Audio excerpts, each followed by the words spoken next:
This scumbag crypto scammer has been using the stories of real children fighting cancer to launch multiple rug pulls in a row, making millions off of the suffering of families in their most vulnerable moments. And I mean, when I came across this story, I just felt disgusted, disappointed, sad, because today we're covering one of the most pathetic examples of a person I've even covered in a while. Because what started as a pattern of suspicious token launches quickly unraveled into one of the cruelest crypto scam operations I've seen in a long time, where real GoFundMe pages for sick babies became a foundation for fake charity tokens that disappeared overnight, leaving investors and the victims with nothing while the scammer celebrates his profits. And the worst part is, this is not a new thing or a one-off thing for him. This is definitely not his first rodeo. The guy's criminal history extends far deeper than any of his crypto scams, dating back to when he was still a teenager. So this is 29. Ironically, he's 25 years old from Florida, who's been gaining notoriety in the crypto world for all the wrong reasons. At the beginning of this year, the crypto community came across something pretty disturbing. Someone was launching meme coins on Pump Fund using the stories of real children battling cancer, complete with fake accounts impersonating family members and backstories pulled directly from legitimate GoFundMe campaigns. That someone was 29. On January 15, 2025, 29 used the story of Reagan, a baby fighting neuroblastoma, to launch his first documented rug pull of the year. He created fake accounts impersonating the baby's family members and held Twitter spaces asking for donations to help with her medical treatment. What I do is this. So I come up with a story. This story is what's gonna sell the coin. Let me give you this example, right? I found this story of this baby with leukemia or whatever, brain terminal shit, whatever. I took this child's photo, description, everything, and I tokenized it. I got my little sister to get on Twitter spaces and say, oh, this is my niece.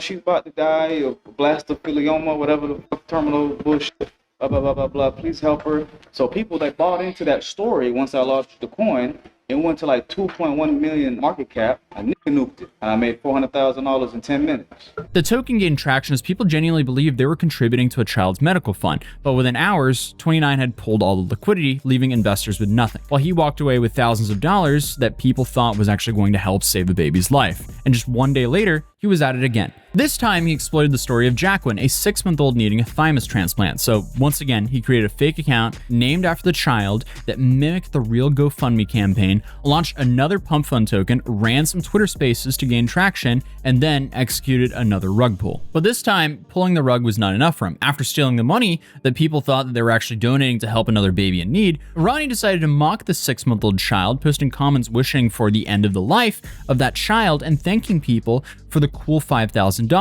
he just made off of the family's suffering. It's easy to take y'all dumb money, right?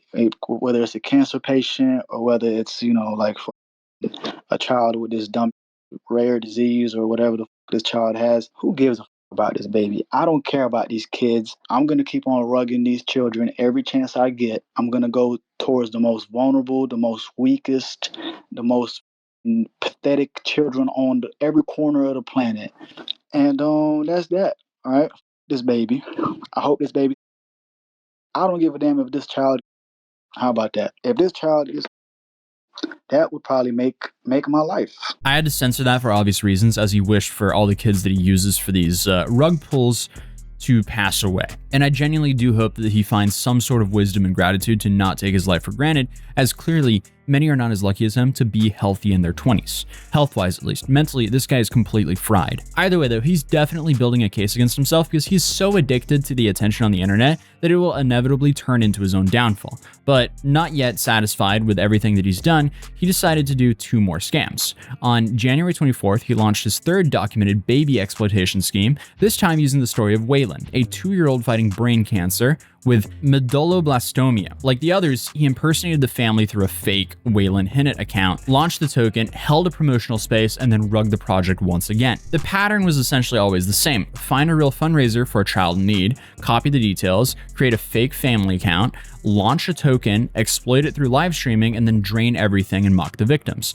It wasn't really hard to connect the dots, since 29 himself showed up on the accounts claiming that he was actually behind the scams. Because again, This guy is desperate for attention. From there, Twitter users began digging deeper into the person behind this account, and from what they found was a trail that led back to someone with a documented history of exploiting people online. Because 29 was connected to the alias Ronnie Fargo, which in turn was linked to Florida business records for an R Fargo LLC, a company registered to a guy by the name of Ronnie McGreevy. And this isn't some random scammer who happened to get into crypto, because when we started looking into Ronnie McGreevy's background, what we could find is a pretty severe criminal history that paints a picture of someone who's been exploiting people online for years. Back in 2016-2017, Ronnie was allegedly part of the hacking group called R-Mine that specialized in breaking into high-profile social media accounts. The group claimed they were doing it to expose security flaws and help companies improve their protection systems, essentially saying they were white hats, but their methods were anything but selfless. But here's the thing, this part of the story gets a little shady when it comes to the sources, because as far as I know, R-Mine is a group from Saudi Arabia, and Ronnie isn't from there. However, in this interview at the 55-minute and 26-second mark, Ronnie tells the interviewer that he hacked Mark Zuckerberg when he was 17 years old. Since Ronnie was born in 2000 and R-Mine hacked Zuckerberg between 2016 and 2017, the timing kind of lines up, even though there's nothing that publicly ties Ronnie to R-Mine, aside from 3 articles from more secondary outlets. So, to be completely honest, I'd say it's possible Ronnie could have been involved in those schemes, but there's no real proof of it. Anyway, I just want to make it clear that even after double checking everything, I couldn't confirm with absolute certainty that Ronnie did hack Mark Zuckerberg, despite the fact that he himself claims it over and over again. But when R-Mine successfully compromised Mark Zuckerberg's Twitter account, Instagram account, and Pinterest accounts, they revealed that the CEO of Facebook had been using the password for multiple accounts, which was discovered through a LinkedIn data breach. The group posted messages on Zuckerberg's accounts advertising their hacking services and mocking Facebook's security, while the founder of the platform was completely locked out of his own social media. And R-Mine didn't stop there. During the same period, they went on to other major targets, including Netflix, Sony Music, National Geographic, and the New York Times. By 2017 and 2018, Ronnie moved on. So instead of targeting rich CEOs just for bragging, his new focus was professional athletes who had money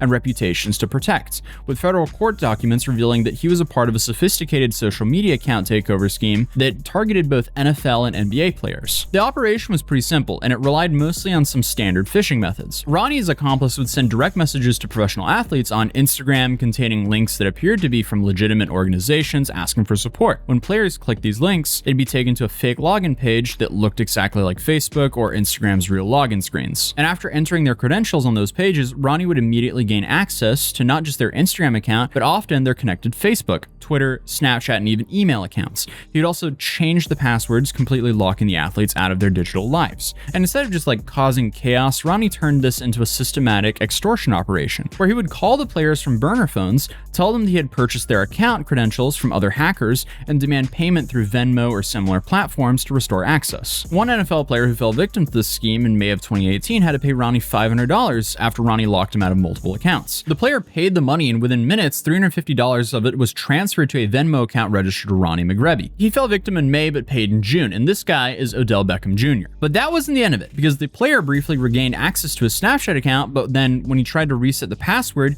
he was locked out again. And during the brief time he could access it, he noticed that it was showing a location in Groveland, Florida, exactly where Ronnie lived. So a few days later, explicit photographs of the NFL player were posted on his Twitter and Instagram accounts. Ronnie then called the athlete, demanding for an additional $2,500, threatening to release more intimate images if he didn't comply. This time, however, the player refused to pay and contacted the authorities. The FBI and the Secret Service eventually built a case against Ronnie, and in September 2020, he was federally charged with conspiracy to commit wire fraud and computer fraud in connection to these social media account takeover schemes. And the charges were pretty serious. Wire fraud conspiracy carries a maximum penalty of 20 years in prison, while computer fraud conspiracy can result up to 5 years behind bars and fines up to $250,000. But the federal charges were not his only legal troubles, because on New Year's Day of 2020, he also was arrested in connection with an armed robbery in Miami Beach. Because according to police reports, 4 men in a white Mustang robbed a victim with a firearm, taking his leather jacket and bag containing a passport and cash, then forced him out of the car before speeding off. Now new at 5:30, Miami Beach police are searching for 2 suspects after a New Year's Day armed robbery.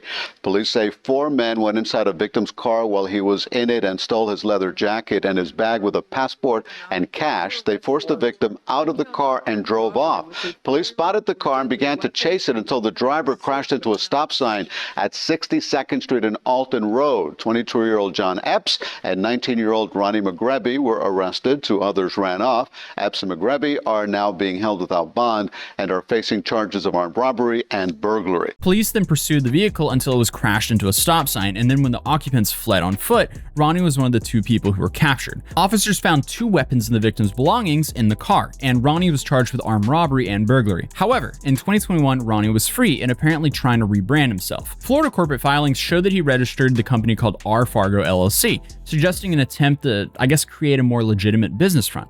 Around this time, he began adopting new online personas, the first one being Ronnie Fargo, and then Where's 29. On the surface, Ronnie Fargo was no longer the hacker who once landed him behind bars. According to the Puff Piece articles on his own LinkedIn page, he was a 20-year-old self-made millionaire and an e-commerce consultant, supposedly responsible for millions of dollars in online sales, which also just goes to show you how BS this whole e-com guru game is, because most of these people are just straight up lying. But obviously, his new scheme was positioning himself as a guru dedicated to teaching the fundamentals of efficiently operating and scaling an online business to 6 and 7 figures, leaning heavily into the drop shipping and affiliate marketing schemes. And the dude even portrayed himself as transparent, hands-on, and even altruistic, claiming he was someone who remembered being very broke with not enough money to buy food, and now he wanted to help others just like the old him. Right. But I have no idea what actually happened to the Ronnie Fargo persona, because it seems like his whole e-commerce guru persona did not stick. Because not long after, he reemerged under this new identity called 29, the name that we now know because of the baby's rug pulls. But beyond the baby exploitation tokens, Ronnie is also connected to numerous other rug pulls throughout 2024 and 2025. And these are projects with names like Retire Dad, Conway, Casino, and Uber. They all have been allegedly linked to his operations. In a video published 2 weeks ago by this YouTuber, I think Thurl Dez, that's how you pronounce it, where he spends an entire day with 29. And here, Ronnie admits to creating and rug pulling a meme coin called Homeless. Did you see my homeless coin? I created a narrative. Let's help this homeless man. They sympathized for him. They ran the coin up to 1.2 million market cap. I nuked it to zero. Made $120,000 in 7 minutes. Kept all the money, gave him nothing. You didn't even get him a hotel or nothing? As soon as he got in the car and I showed him how much money we made, he said, man, let's go pick up my girl. Let's go pick up some meth and heroin.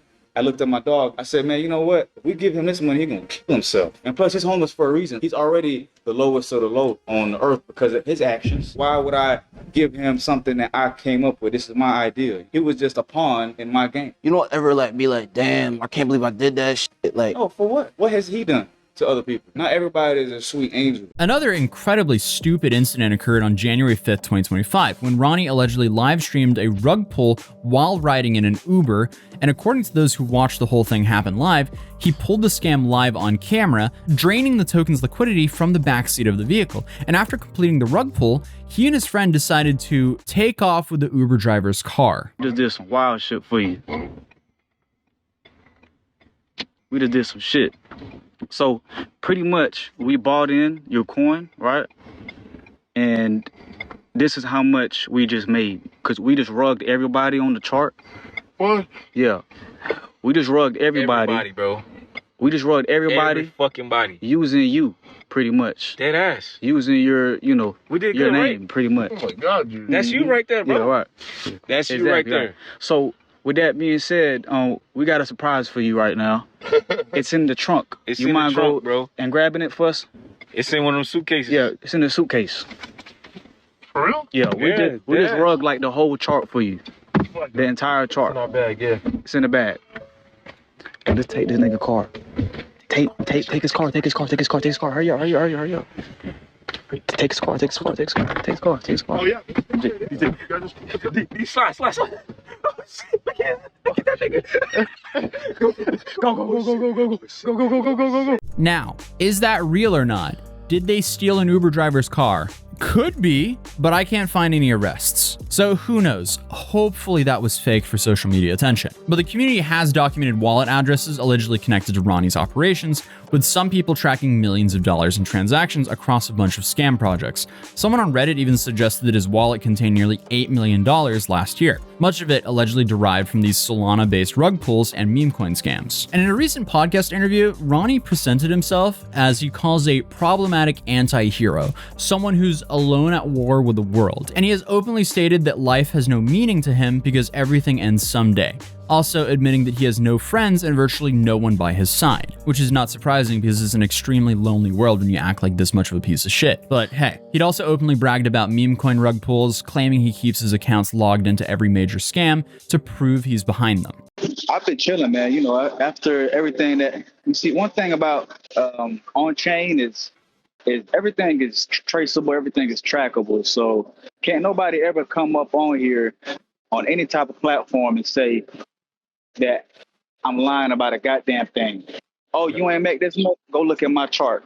I still got the dev wallet logged into my wallet on every motherfucking big rug I ever done. So can't nobody ever say at 29 is cap about a goddamn thing. Because again, he would rather get the attention and incriminate himself than just stay anonymous, which also says a lot about this guy. But perhaps the most telling was his comment about Solana itself. I don't know who you are.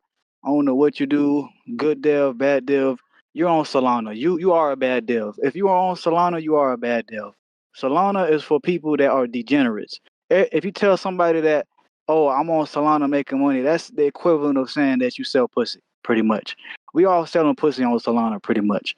Just like Newell Trick's mother. Newell Trick's mother works at a brothel. So yeah, despite the apparent self-awareness about the morality of his chosen field, he continued operating it, allegedly turning $300 into $3 million in 1 month through rug pulling meme coins. As of now, Ronnie remains free, and as far as I know, despite being repeatedly banned from Twitter, he faces no real consequences for the scams and rug pulls he's carried out, which is honestly kind of shocking when you think about it, because this guy has basically self-snitched on himself every step of the way. Like, all of this information was just very easy to find. But what's also shocking is how little attention he receives in the broader conversation about crypto fraud. Because unfortunately, in the greater crypto sphere, he's just another crab in the bucket. There's so many people out there just like him. But I wanted to make a video on this guy because I just wanted to put a magnifying glass on this disgusting scumbag for exploiting sick children and their families during their worst times. Because for the families whose children's stories were exploited, the damages goes way beyond money. When someone uses your child's cancer diagnosis as a prop to get rich quick, they are weaponizing human suffering in ways that are far beyond insensibility. Like, I can only imagine the feeling as a parent going through the unthinkable with your child, and then you find out that some scumbag is impersonating you and your child and using